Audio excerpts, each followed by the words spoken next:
Apa hak kalian juga untuk memakzulkan Gibran yang dipilih oleh mayoritas rakyat kita? Sedangkan Mas Gibran ini tidak pernah melakukan kesalahan apapun, melanggar konstitusi. Terus kalian juga mengatakan Mas Gibran itu ketangkap narkoba, fufu fafa, ya kan, bilang dia blow on, ya kan, terus bilang Pak Jokowi ini PKI, anak gerwani, gitu loh. Kalian seenaknya aja. Saya udah bilang, mereka ini kan nggak tahu Pak Jokowi bagaimana, nggak pernah ketemu, nggak tahu keseharian Pak Jokowi.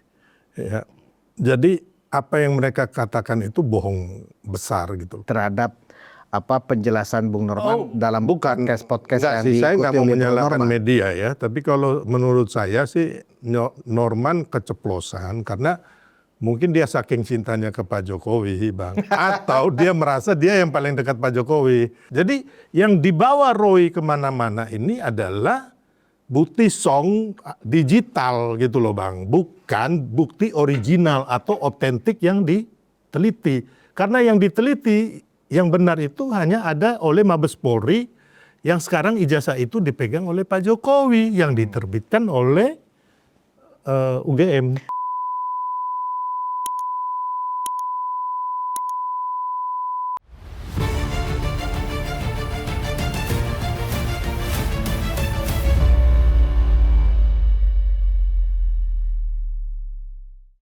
Hai, penonton Ruang Konsensus Antik Indonesia dimanapun Anda berada. Kembali saya Budi Sumaruhpia, anak sulung Mulyono, bukan ternak Mulyono. Hari ini kita akan mendiskusikan masih sekitar ijazah palsu, tapi ini implikasi-implikasi yang kemudian ternyata juga banyak bermunculan. Salah satunya adalah tentang konflik, kalau boleh dibilang konflik sebenarnya bukan konflik, tapi ini hanya semacam soal ketersinggungan ya. Kalau soal ketersinggungan sebenarnya banyak juga yang mau diulas. Ketersinggungan Pak Maijen Purnawirawan Sunarko dengan teman saya Sylvester Matutina. Nah, ini sudah menjadi kontroversi di mana-mana, saling klaim bahwa ini benar, ini nggak benar, bahwa itu menghina dan seterusnya, itu semacam body shaming. Nah, karena itu ini harus diklarifikasi. Sudah ada bersama saya Ketua Umum Solidaritas Merah Putih, relawan Jokowi, Bung Sylvester Matutina. Halo Bang. Terima kasih. Kembali mampir ke rumahnya sendiri ya. Iya, Bang Budius, suatu kehormatan sangat besar saya bisa berada di Ruang Konsensus. Bang Sil ini udah jadi narsum di mana-mana gara-gara urusan ijazah Pak Jokowi dan pemakzulan ini. Ya, mau dibunuh lagi katanya. Oh iya, nah itu dulu tuh yang mau saya ingin dengar. Selama ini kita banyak dengar, Bang Sil ini sudah mulai banyak diancam, diteror gitu loh.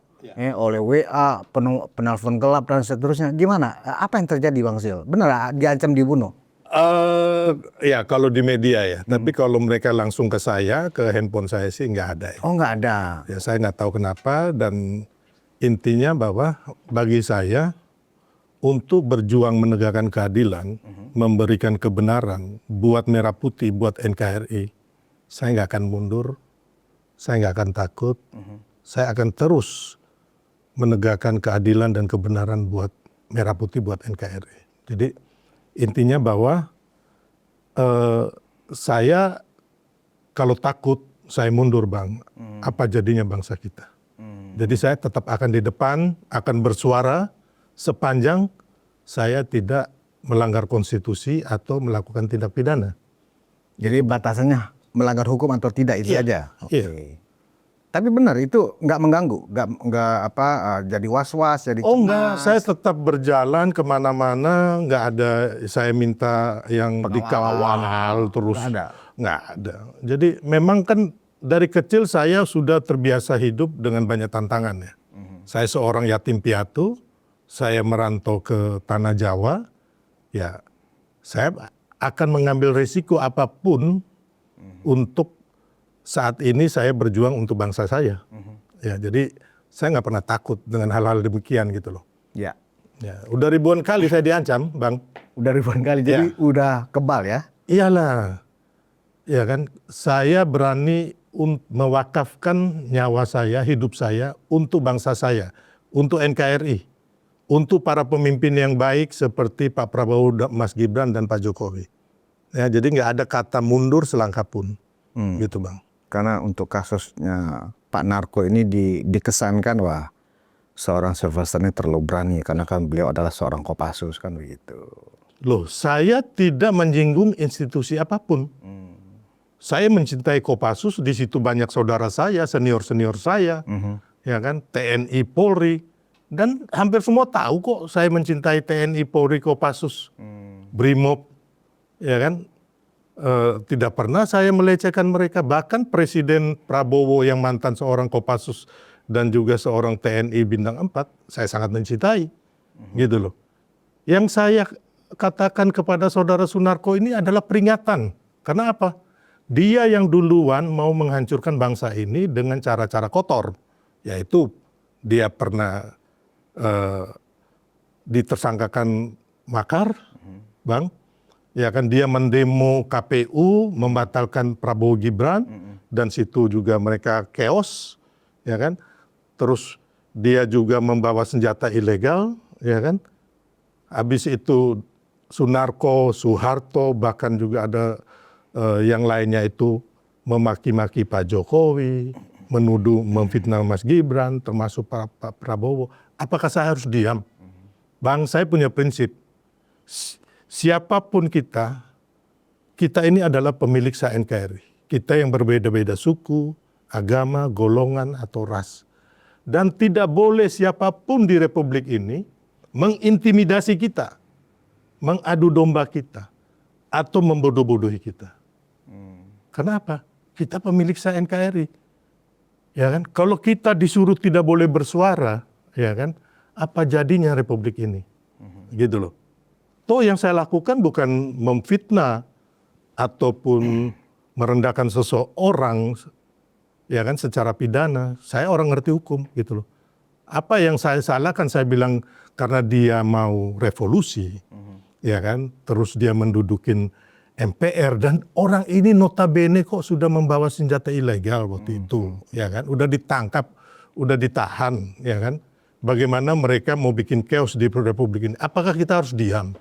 Awalnya gimana sih, Bang Sis? Bisa diceritakan nggak awalnya kemudian muncul tanda kutip kemarahan pasukan atau anak buahnya atau mantan anak buahnya Pak Narko ini karena pernyataan Bang Sis itu di acara apa? Nah, secara institusi ya, korps ya, nggak ada. Karena memang saya nggak menyinggung korps kok.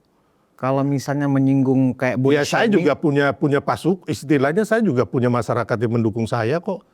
Nggak ada masalah itu. Ada nggak unsur body shaming yang Bang Sil sampaikan dalam entah dalam podcast atau apa gitu, yang kemudian itu Bang, mereka membuat body shaming ya, itu mereka Bang, yang mengatakan Gibran plonga-plongo, Gibran ijazahnya palsu, ya kan?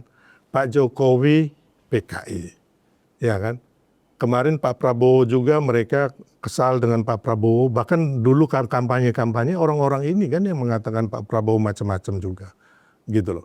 Jadi kembali lagi tidak ada unsur body shaming apa. Gitu loh. Ya saya hanya memperingatkan kan. cukur kumis atau apa? Iya, saya hanya bilang memperingatkan, ya kan. Ya kan?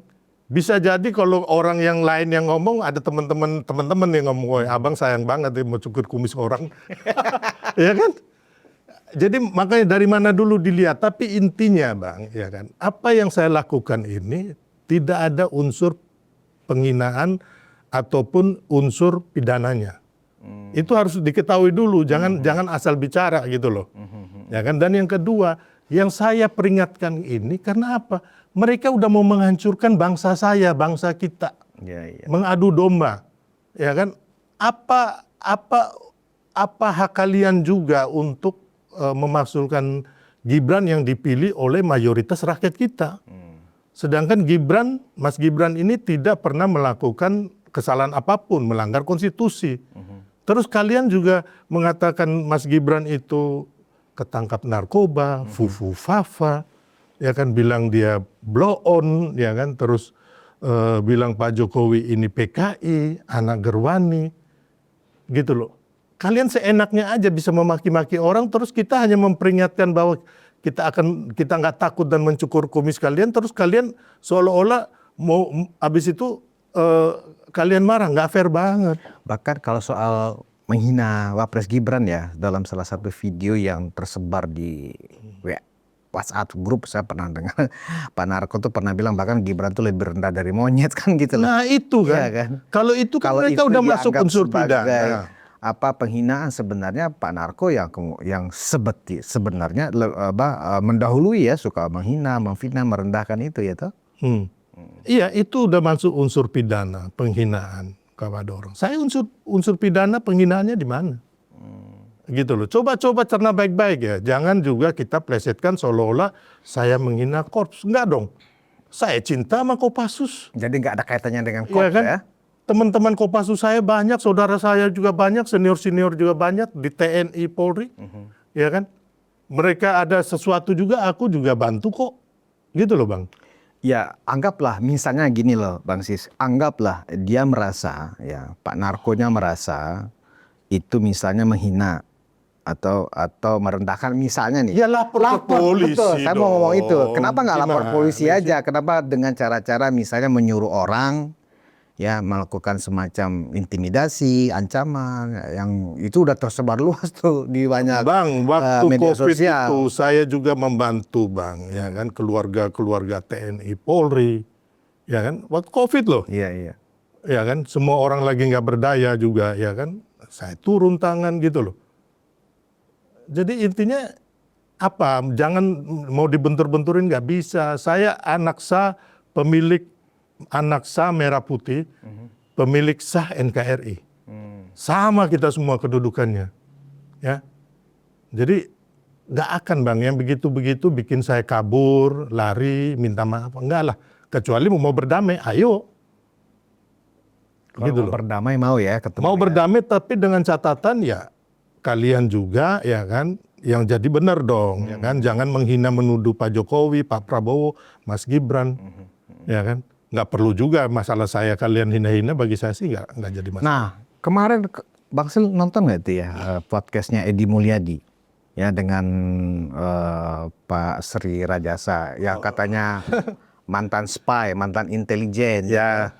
Nah di situ saya dengar kok ya mungkin bagi saya sih itu kurang elok juga ya bercerita yang sifatnya pribadi yang belum tentu benar ya penjelasan Sri Rajasa itu tentang Bang Sylvester gitu loh. Ya baru tadi saya kesini, saya lihat, tapi saya lihat ini halusinasi. Halusinasi. Bohong semua ini. Dua orang ini kan. Yang satu Edi Mulyadi ini yang minta maaf Bang. Dan kemarin gobloknya dia ya kan menghina saudara-saudara kita di Kalimantan sana, akhirnya masuk penjara kan. Iya, iya. Dan dia meminta maaf, ya Edi ya kau bodoh. Ya, Oh jadi konyol. mantan napi juga ya. Jadi kalau kau udah begitu jangan disamakan dengan saya. Iya. Terus yang satu lagi mantan BIN yang kan tiba-tiba muncul masalah ijazah palsu. Kemarin juga dia juga dibohongin kan sama si Bitor. Oh iya. Jadi ini orang-orang yang tidak punya latar belakang dan juga punya argumen yang kuat mencoba mengadu domba Bang, ya kan? Terus mencoba memberikan fakta-fakta yang zong, yang bohong gitu loh, ya kan?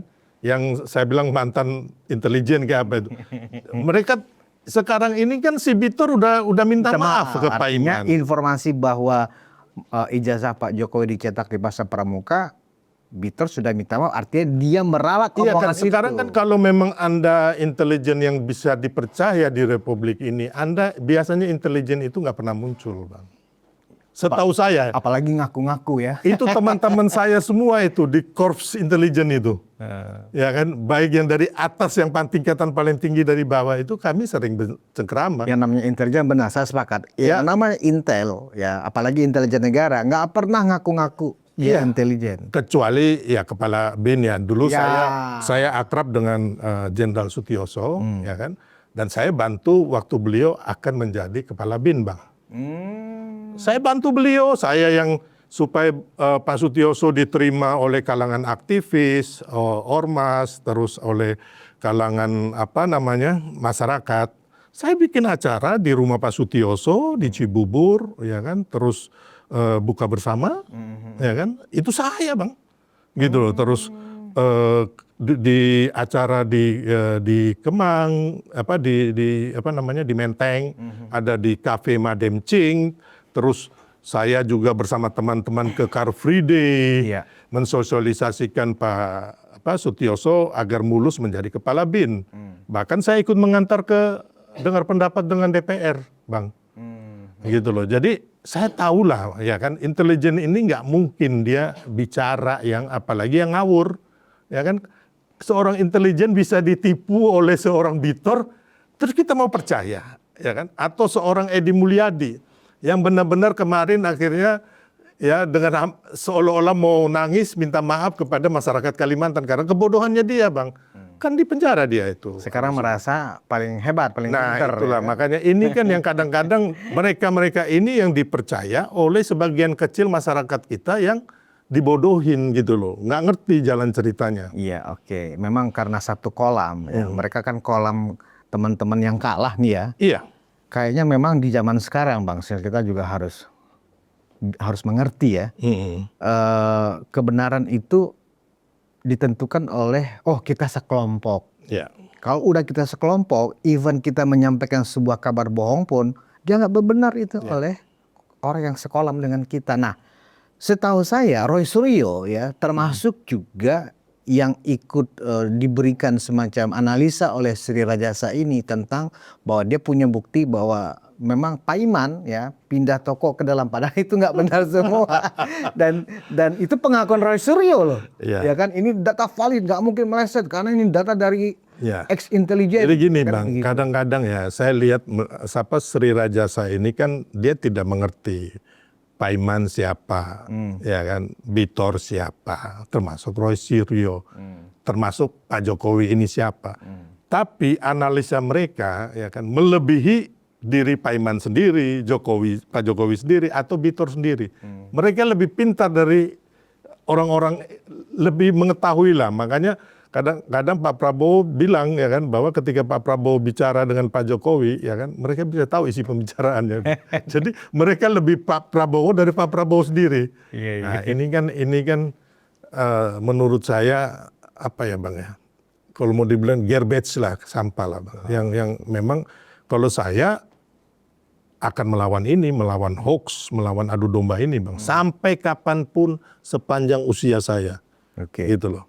Satu lagi yang menarik yang saya pikir itu juga perlu Bang Sil klarifikasi adalah cerita Sri Rajasa ini saat podcast dengan Edi Mulyadi itu adalah membantah seluruh penjelasan Bang Sil tentang bahwa Pak Luhut lah yang ikut membebaskan Pak Narko pada kasus. Ya kalau kita masalah lihat itu ya, senjata saya jadi yang kita kalau saya bilang saya ngomong waktu itu saya tahu jalan ceritanya, mungkin orang nggak percaya. Tapi kita lihat aja kutipan-kutipan di media, di sini tulisin alasan Luhut jadi penjamin Sunarko, dia bekas anak buah saya, ya.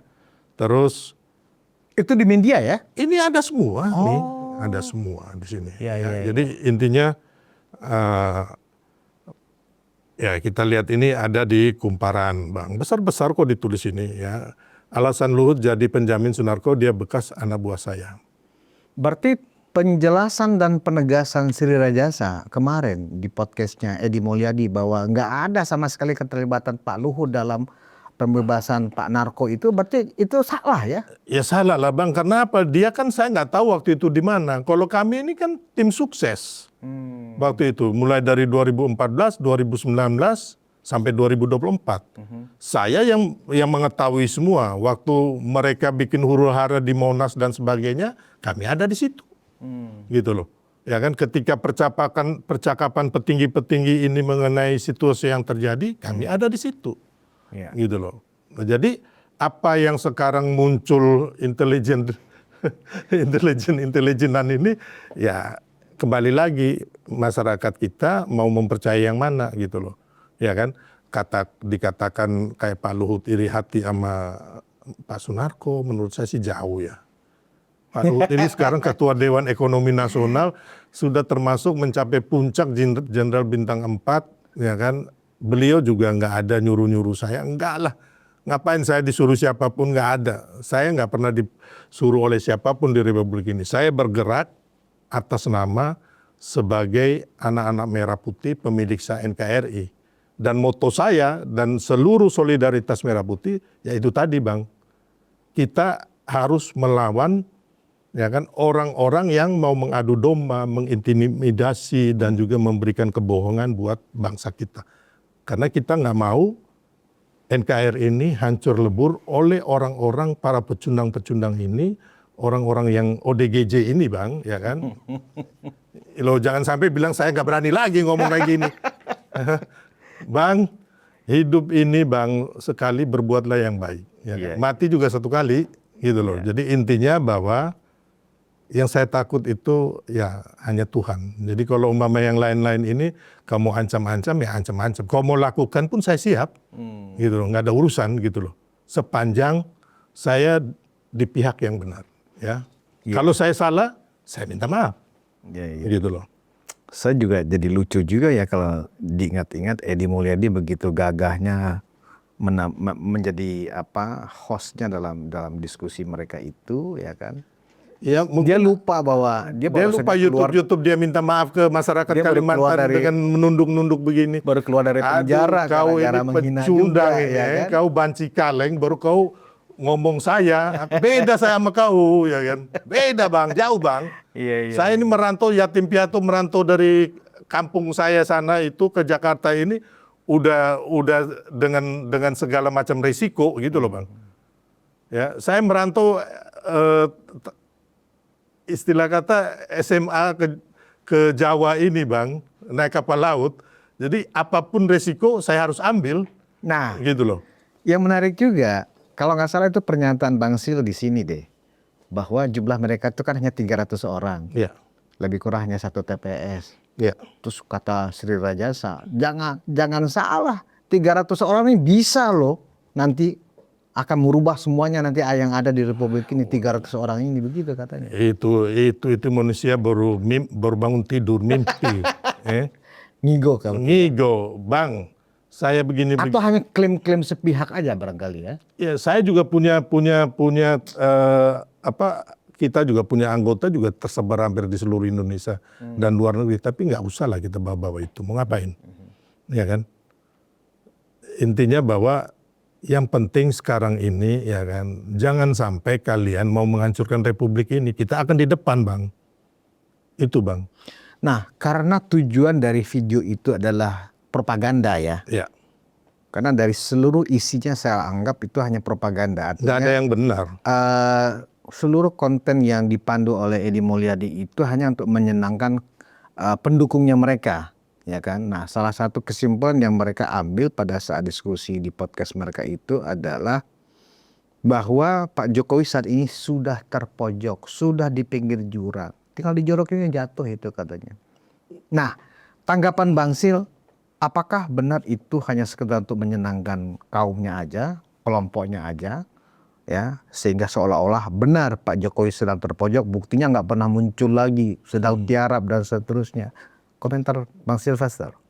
Makanya tadi Bang, saya udah bilang, mereka ini kan nggak tahu Pak Jokowi bagaimana, nggak pernah ketemu, nggak tahu keseharian Pak Jokowi. Ya. Jadi apa yang mereka katakan itu bohong besar gitu. Pak Jokowi baik-baik saja, ya kan. Banyak masyarakat yang masih bertemu, Pak Jokowi juga lagi piknik, bertemu dengan anak dan cucunya, dan kemarin juga ada ketemu dengan beberapa petinggi di Republik ini. Bagi saya beliau fine-fine aja sih. Dan kalau ketemu saya itu isinya ketawa. Kami itu kalau, apalagi Pak Jokowi kalau saya muncul di rumah atau di rumah makan ketemu, langsung beliau ketawa. Karena mungkin beliau lihat saya lucu-lucu juga kali ya di podcast atau di media itu kan. Nah, jadi nggak pernah menegur. Nggak pernah menegur Bang Silvester, Pak Jokowi kalau ketemu gitu. Enggak ya. Jadi beliau hanya ketawa-ketawa aja. Hanya ya adalah beliau bilang Mas Silver harus yang adem gitu loh. Ya saya bilang Pak, ya saya nanti belajar jadi wong Solo. Ya kan, tapi kan memang latar belakang saya sebagai anak dari perantauan Indonesia Timur kan beda dengan kultur dengan masyarakat di Jawa gitu loh. Saya mencoba itu. Tapi gini Bang.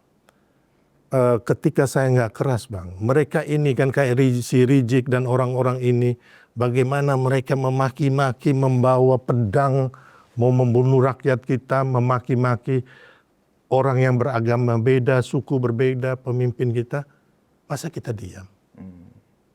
Nggak apa-apa lah, yang lain kalau tata tutur bahasanya itu sopan, santun, kayak abang nih kan, atau presenter, atau teman-teman di media itu, saya beda gitu loh. Biarkan saja saya begini gitu loh. Karena apa? Saya mengimbangi, bukan bahkan melawan orang-orang yang ini kayak Rijik, mereka yang maki-maki orang, kayak Sunarko yang maki-maki mau revolusi ini. Itu urusan saya. Gitu loh Bang. Ya.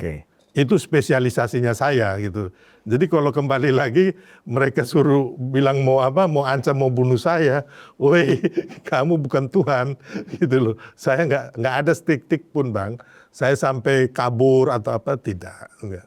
Apalagi mau minta maaf, nggak Bang.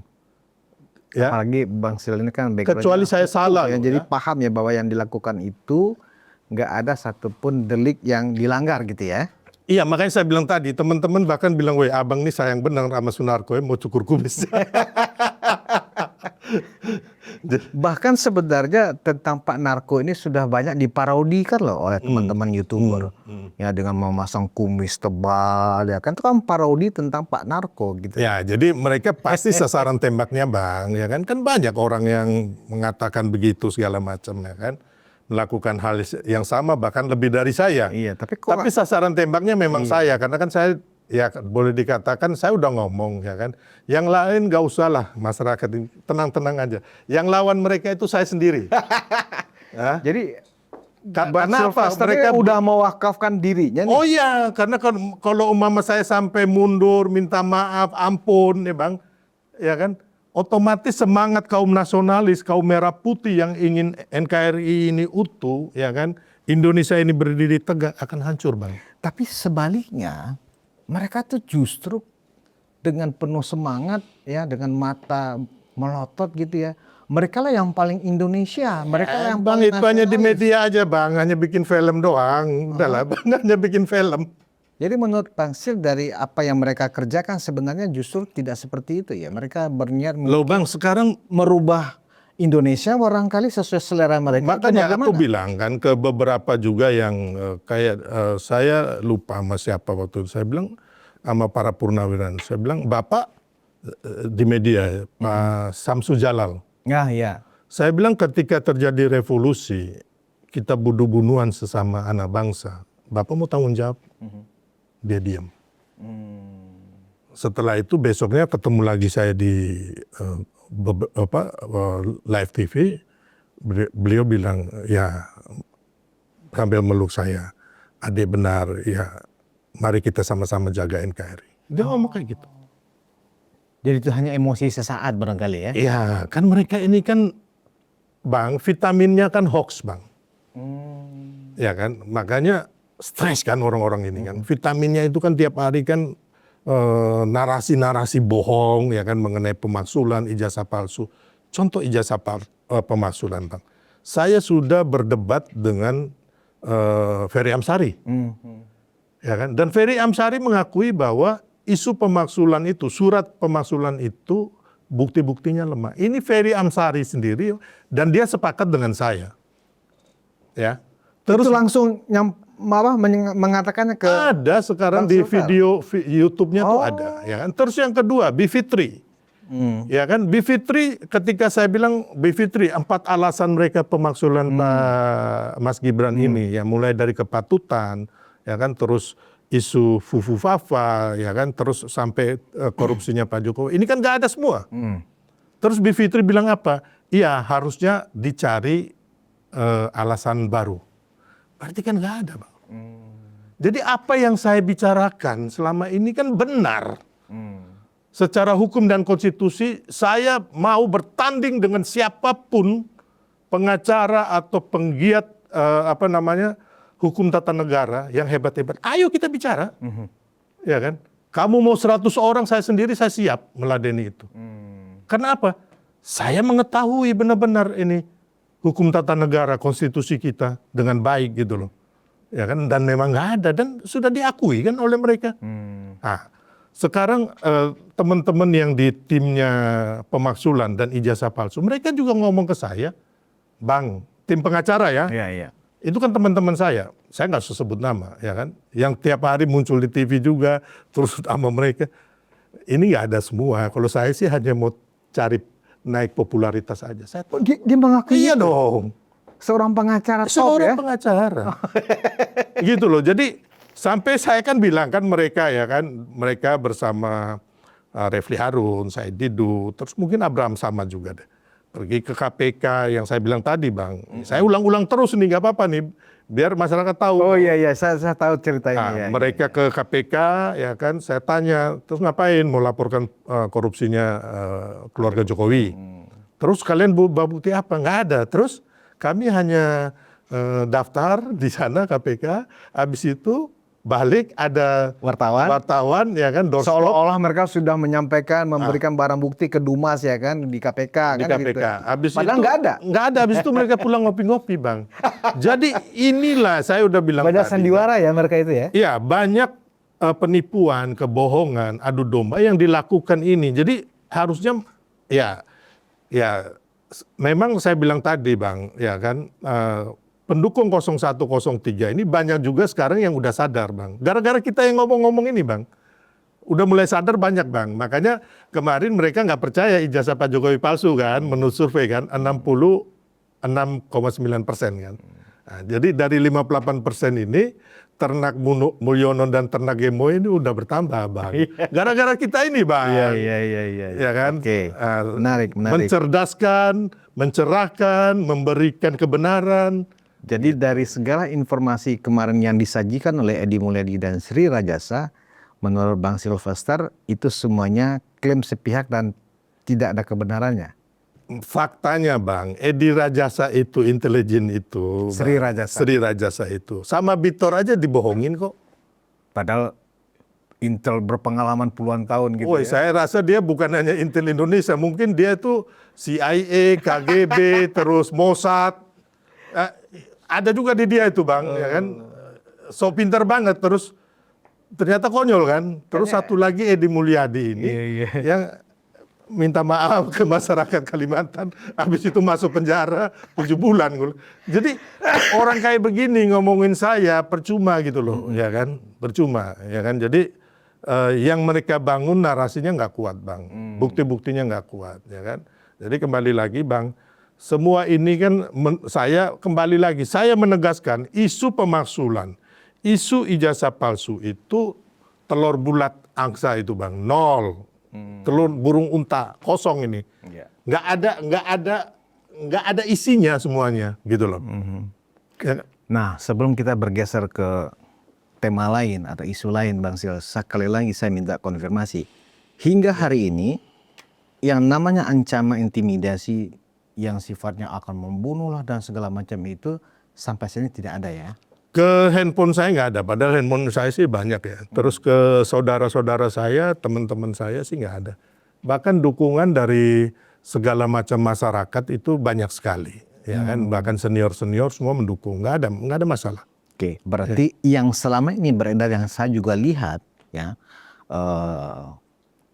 copy paste lah gitu ya, screenshot gitu loh. Dari aneka percakapan orang-orang yang sedang memburu Bang Silvester ya kan. Nggak ada lah. Itu ternyata hanya semacam drama yang mereka bikin seolah ada percakapan di media sosial. Ya kan mereka kan hanya Tapi yang begitu. ke nomor pribadinya Bang Silvester nggak pernah ada. Nomor saya ini semua orang tahu. Oke, artinya kan nggak ada. Nggak ada. Oke, itu hanya sekedar mungkin bentuk dari cywar aja. Oke, nah Bang Sil, ini sekarang ini ada lagi isu. Ada satu aja Bang, satu tapi waktu itu dia telepon, dia WM masalah ada yang sama Sunarko saya terus saya telepon lagi nggak diangkat.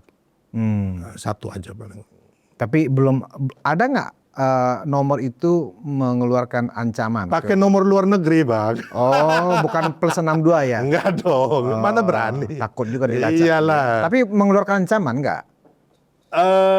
Dia tulis apa saya lupa, tapi yang masalah itulah. Tapi nggak ngancem ya? Enggak. Potong lehermu, nggak ada kata-kata seperti Nggak ada, itu Bang. ya? Baik. Ini Bang, gua kasih leher. Jangan. Saya bertemu orang baik kayak Bang Sil ini susah juga ya kan? Oke. Bang Sil, baru-baru ini juga relawan Jokowi ya, ini agak sedikit agak bermasalah ya. Ya.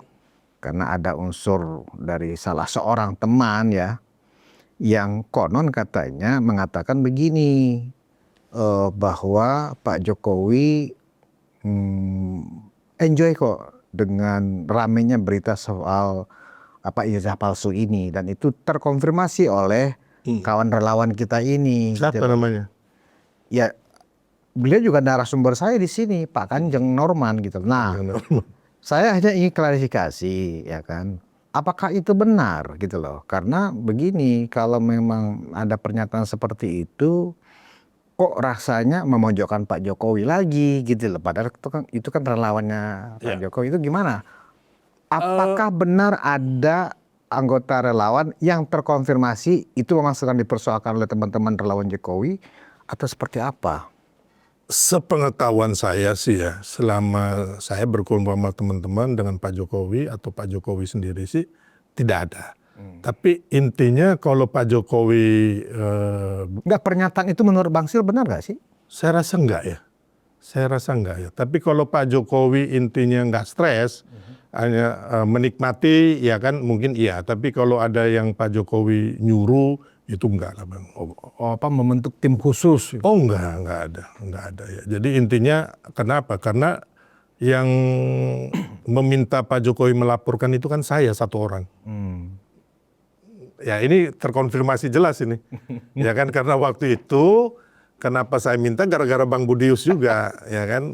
Waktu kita di sini Bang saya Budius. sarankan ke Bang Sil waktu itu, ini sudah nggak bagus Bang Sil, ini Pak Jokowi harus melaporkan. Waktu itu kan saya bilang Iya. jangan, nggak usah kan. Terus Abang ngotot kan. Iya. Terus waktu akhirnya terjadilah waktu mereka menggeruduk UGM dan rumah Pak Jokowi. Oh, di situ akhirnya Di situ Bang Sil saya tegesin ke meminta Bapak ya? Ke Bapak, karena ini ada titipan dari teman-teman dan juga masyarakat harus dilaporkan.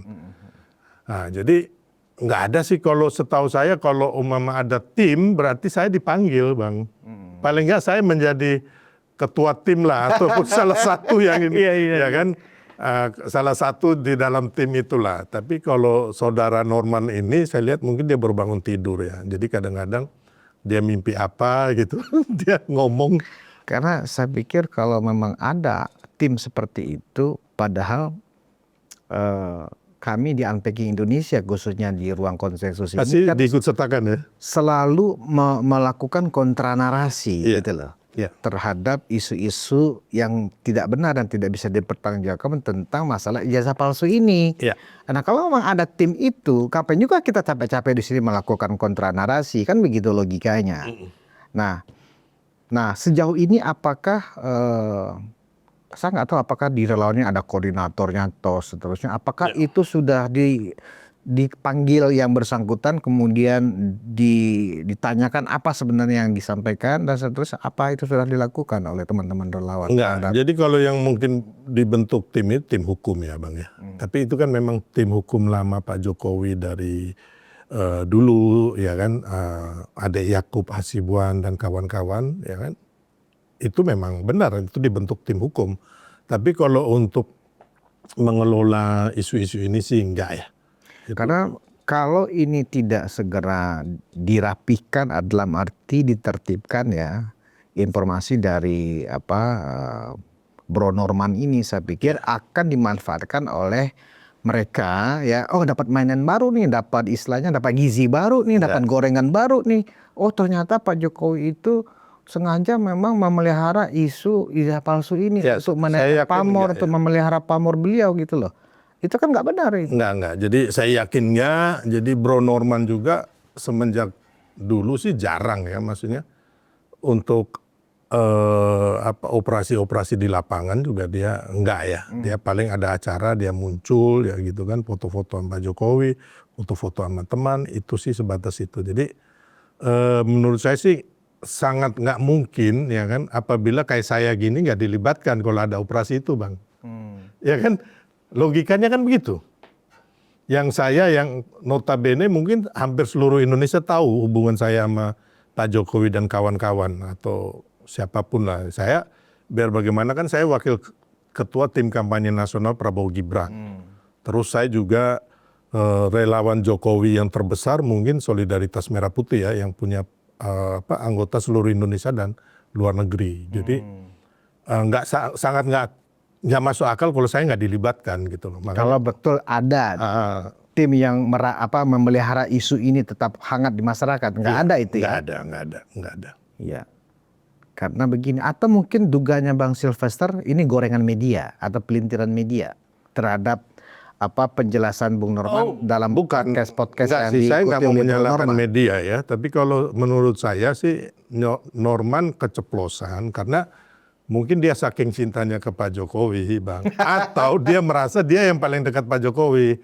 Ya kan, soalnya Norman ini agak-agak juga, Bang. Kadang-kadang dia merasa dia yang paling dekat dengan Pak Jokowi. Ya, karena gitu loh. apapun Bung Norman karena adalah sahabat kita. Ya, jadi ya, Sering ada di kursinya Bang Sil itu juga sering bersama ya saya. itu mungkin bentuk kecintaannya dia saking menggebu-gebunya akhirnya mungkin dia salah bicara atau dia sengaja mau menunjukkan bahwa saya ini yang paling dekat dengan Pak Jokowi gitu loh. Tapi ketika dikonfirmasi beliau menyatakan bahwa saya tidak pernah bicara itu atau Dia nggak pernah bicara. Kemarin saya telepon dia, saya agak kesal juga sih. Saya bilang, kenapa kamu bisa bicara kayak gitu?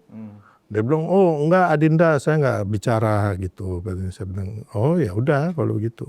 berarti bisa diasumsikan itu pelintiran media aja barangkali ya? Saya nggak tahu. Kan begini, media itu kadang-kadang suka clickbait gitu ya. Yang penting kan orang melihat judul udah langsung, wah ini pasti seru nih. Padahal nggak ada isinya seperti itu. Mungkin hanya faktor clickbait aja barangkali. Karena media butuh viewer. Iya. Ya kan begitu. Saya nggak berani bilang apa-apa, tapi saya udah konfirmasi ke saudara Kanjeng Norman, dia bilang dia nggak pernah bicara itu. Oke, itu yang kita pegang ya? Iya. Itu yang kita pegang, oke.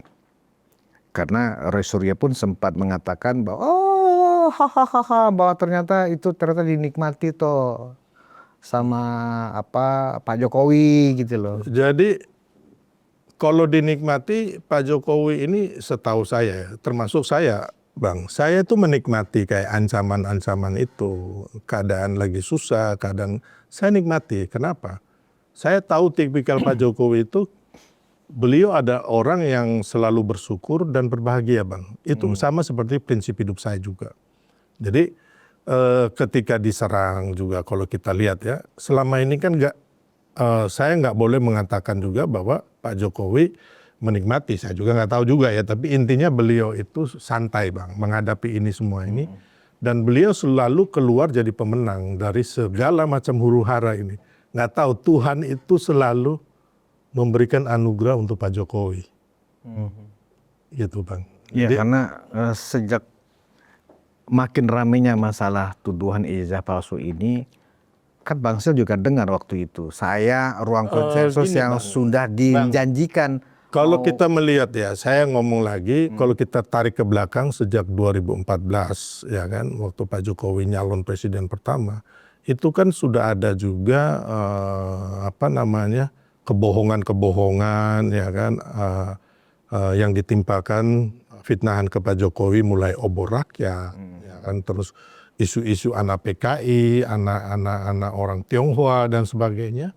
Ya toh akhirnya dari hal begitu Pak Jokowi bahkan menang, ya kan, di gubernur, presiden 2 kali, terus kemarin dukung Pak Prabowo menang. Jadi isu-isu ini menurut saya sebenarnya memang menaikkan rating Pak Jokowi gitu loh. Masyarakat bukannya tambah benci, masyarakat tambah bersimpati dan respect kepada Pak Jokowi.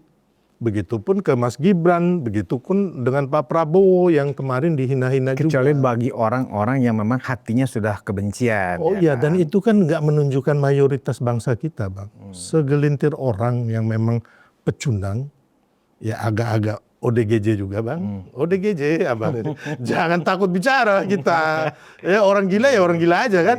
Nah, jadi memang yang jantungan, yang gelandangan politik, ya kan, yang memang para pecundang abang, gitu loh. Jadi ya kalau saya sih kita dalam rangka pencerahan ini ya mau terima, monggo. Nggak mau terima kan kita nggak bisa paksa bang otak-otak dia kan. Saya pikir begini, bahwa itu dituduh oleh Roy Suryo misalnya bahwa ternyata Pak Jokowi menikmati. Saya pikir secara logikanya memang harus seperti itu. Kejadiannya kan memang seperti itu. Kalau Roy Suryo dan kawan-kawan ini istilahnya nggak ngember di mana-mana ya kan, dan juga media tidak memanfaatkan mereka untuk tampil di panggung-panggung mereka.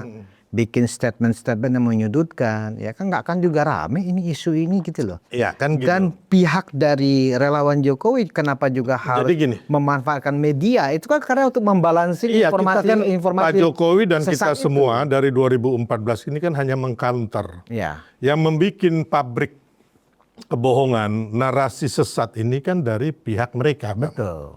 Ya kan? Tapi mereka juga salah bahwa ini kalau kita melihat secara jernih, ada keuntungan akhirnya elektabilitas Pak Jokowi itu naik, elektabilitas Prabowo Gibran naik, itu ada bang. Gitu. Ketika kemarin kampanye Bu Megawati ngomong salah, Ahok ngomong salah, ya kan, FX Rudy salah, oh kita senang bang, kita di tim kampanye nasional tuh happy banget, bersyukur gitu kan, berarti kita nggak usah teriak sampai kerongkongan habis bang, ya kan, tenggorokan ini habis, ya kan mereka sendiri udah hancur, gitu loh. Pak Prabowo dan Mas Gibran naik kan ratingnya, gitu bang.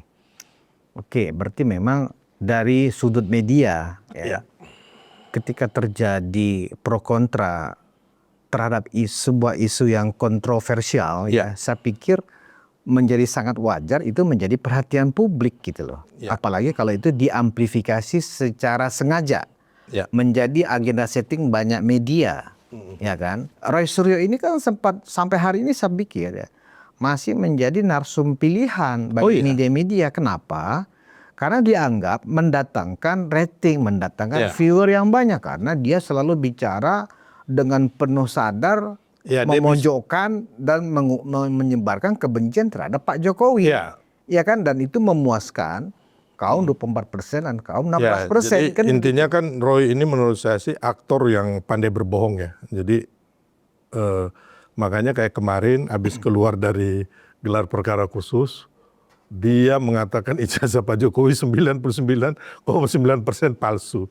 Walaupun dia tidak membawa bukti apapun, ya kan, karena kalau menurut saya sih, saya berpatokan dari komisioner Kompolnas yang mengatakan bahwa gelar perkara khusus itu udah benar, udah baik, terbuka dan kredibel. Ya kan, yang dihadiri oleh Komisi 3, dihadiri oleh Irwasum, dihadiri oleh Biro Wasidik, ya kan, terus dari dari Ombudsman, ya kan, di situ kan udah terang benderang. Jadi apa yang dikatakan Roy dengan teman-teman lain yang hadir situ bertolak belakang. Nah, sebenarnya sejatinya apa sih, biar publik juga bisa paham, cara membaca hasil gelar perkara khusus itu dari Mabes sendiri apa sih, Bang? Ya gini Bang, kan gelar perkara khusus ini kan tinggal melihat apakah sistem penyelidikan kemarin udah baik atau benar. Gitu kan, udah baik atau benar kan Bang. Terus kalau ada bukti-bukti yang baru yang mereka kasih, ya kan silahkan dikasih. Ternyata kan nggak ada Bang di situ. Bukti lama semua. Iya, bukti-bukti yang sering dikatakan Roy ini kan nggak masuk gitu loh Bang. Ya kan, jadi intinya kalau menurut Kompolnas kemarin udah baik ya tinggal diumumkan gitu loh. Dan saya yakin hasilnya akan sama seperti yang lalu. Jadi bukti dumas mereka, gugatan mereka, ya kan, tidak akan terbukti. Karena ijazah Pak Jokowi sudah dinyatakan asli oleh lab forensik, terus oleh UGM. Dari hasil gelar perkara khusus kemarin, mereka kan dumas ya, pengaduan masyarakat, yang mengadukan ke pihak kepolisian bahwa Pak Jokowi punya ijazah palsu, kan begitu. Itu dari hasil yang terakhir gelar perkara khusus tidak terbukti. Dengan demikian bisa dikatakan bahwa mereka telah melakukan ujaran Ya kan gini Bang, kita harus tahu dulu apa sih yang diteliti oleh Roy dan Rismond? Itu kan hanya fotokopi daripada di media sosial, Bang. Bukan bukti otentik atau original. Yang diteliti ini adalah bukti otentik dan original, Abang. Yang seperti dilakukan oleh laboratorium forensik. Yang mereka teliti kan bukti digital. Nah, yang di digital ini yang dipalsukan di mana? Ya kan sampai hari ini Roy Rismond tidak pernah mengatakan ke saya bahwa pemalsuan itu tahun berapa, oleh siapa, bagaimana caranya, apakah yang sebelum 2005 oleh UGM atau Universitas Pramuka tahun 2012. Itu aja sih Bang, logikanya gampang sekali gitu loh. Jadi yang dibawa Roy kemana-mana ini adalah bukti song digital gitu loh Bang, bukan bukti original atau otentik yang diteliti. Karena yang diteliti yang benar itu hanya ada oleh Mabes Polri yang sekarang ijazah itu dipegang oleh Pak Jokowi yang diterbitkan oleh UGM. Berarti memperkuat hasil yang di Solo ya, di PN Solo. Iya. Itu kan juga sudah ditolak tuh. Iya. Artinya begini, itu kan yang kemarin itu kan dia mengadunya kan ke Mabes Polri. Iya.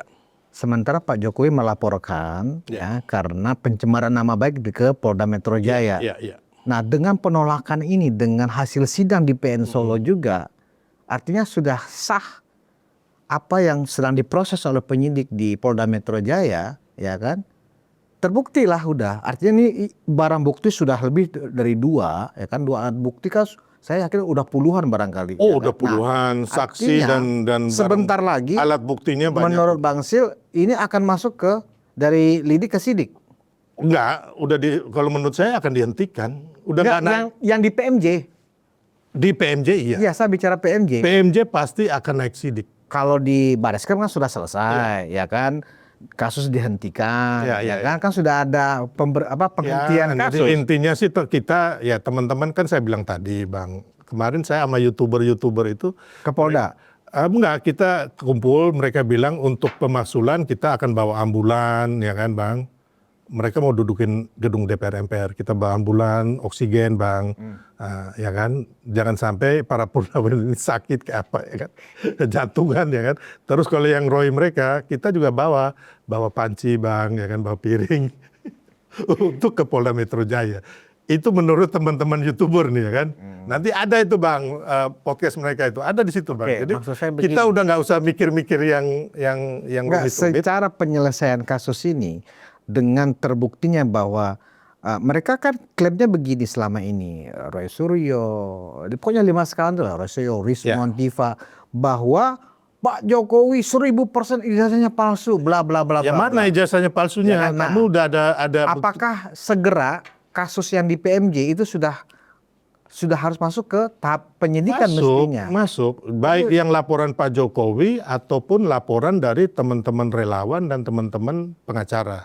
Yang kemungkinan pasar pihak penyidik atau pihak Polda masih lama untuk meningkatkan status mereka dari. Oh enggak, kalau saya itu harus mengatakan ya kan bahwa. Apa karena pengaruh tekanan publik? Oh enggak Bang, karena mungkin banyak yang harus ditanya Bang. Jadi biar pemenuhan unsur pro justisianya ini terjadi, makanya dikumpulkan banyak-banyak saksi, alat bukti dan sebagainya. Intinya itu. Jadi kalau saya percaya bahwa kepolisian kita, Polda Metro Jaya dan Mabes Polri sangat profesional gitu loh, dan kredibel. Kompolnas sudah mengaku itu, ya kan. Jadi ya hanya memang kalau Roy ini Bang, ya kan, jangankan itu Bang, dia sendiri aja Artika Sari Dewi itu Bang, dia pernah bilang itu dia toples Bang, bugil kan. Ternyata itu banci Thailand. Orang kayak begini masih kita mau, ya kan, dan dia sendiri kalau dia bilang dia ngerti hukum, kenapa ngerti telematika Bang. Dia bilang itu artis kita, padahal itu kan foto orang lain. Makanya karena dia konyol Bang. Sebagai pakar telematika itu. Ini kan orang konyol, orang bodoh. Jadi bukan pakar. Enggak lah menurut saya, orang bodoh aja yang percaya dia Bang. Jadi terus yang kedua, ya kan, dia sendiri terjerat kasus stupa Borobudur, ya kan, terus dia pasang penyangga leher sama kursi roda. Dan itu dia bohong, Bang. Ternyata tuh akal-akalan dia seolah-olah dia sakit. Oh, Iya. jadi yang dia pasang penyangga leher itu Bohong-bohong aja itu. Karena yang nyuruh dia ada salah satu petinggi juga di Polri. Waktu itu ngomong sama saya, sama teman-teman. Ada Bayasid yang pengacara, ada Irjan, hostnya Mo1. Kami ada di salah stasiun TV. Nah, kebetulan saya diundang, ya kan, petinggi Polri ini diundang. Petinggi Polri ini cerita ke kita rame-rame. ceritanya gimana? Bahwa yang waktu Roy disuruh pakai Penyangga leher itu. penyangga leher sama kursi roda itu dia yang nyuruh. Agar apa itu waktu? Agar Roy Suryo nggak ditahan oleh Polda Metro Jaya. Itu. Jadi banyakkan drama. Ya, banyak kebohongan, Bang, yang saya bisa dapat. Karena satu, saya orang lapangan, Bang. Ya kan? Hampir semua informasi ini saya dapat. Saya ini melebihin intelijen CIA, Mossad, dan sebagainya. Kalau banding intelijen yang kemarin ditipu sama Bitor, saya lebih intelijen lah dari dia. Iya. Gitu, Bang. Oke, Bang Sil, ini sudah hampir 1 jam. Apa kira-kira closing statement dari Bang Sil atas seluruh narasi-narasi yang hingga hari ini sepertinya Bang Silvastra sendiri, Ruang Konsensus juga harus melakukan semacam kontra narasi. Kesimpulannya apa menurut? Ya, jadi kembali lagi kita seluruh bangsa Indonesia, saya mengatakan bahwa kita jangan pernah takut ya untuk bersuara, untuk membela bangsa kita, memberikan kebenaran, pencerahan buat anak cucu kita. Maju terus, ya kan.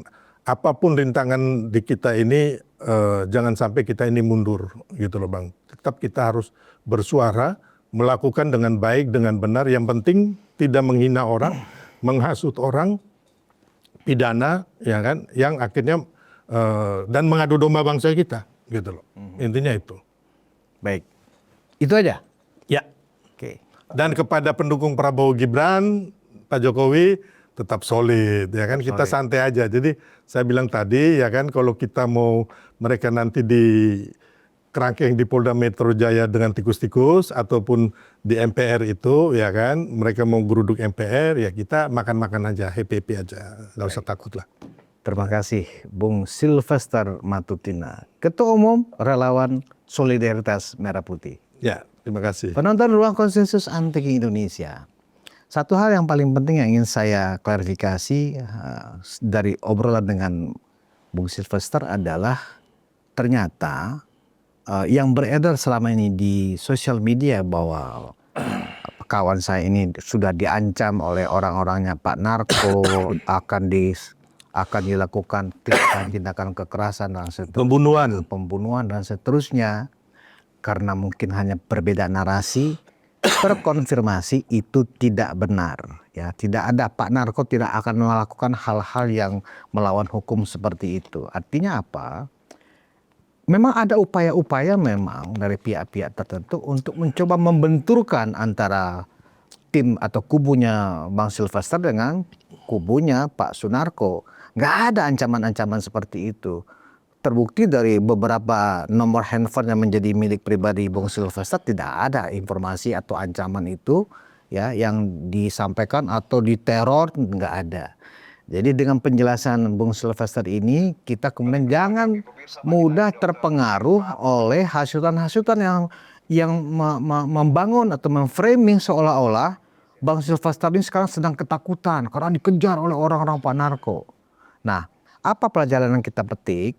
Kalau memang ketika kita dalam sebuah perdebatan, narasi lawan dengan narasi, opini dilawan dengan opini, propaganda dilawan dengan propaganda. Jangan kita menyelesaikan masalah dengan cara-cara barbar, dengan cara-cara primitif, dengan cara-cara premanisme. Dan itu seharusnya menjadi pegangan kita, ya, ketika kita memang masuk ke ranah politik. Ranah politik itu memang harus kaya dengan narasi, harus kaya dengan opini, ya, bukan dengan cara-cara mengintimidasi. Semoga ini menjadi pelajaran. Terima kasih atas perhatian Anda. Kita bertemu di episode selanjutnya. Wassalamualaikum warahmatullahi wabarakatuh.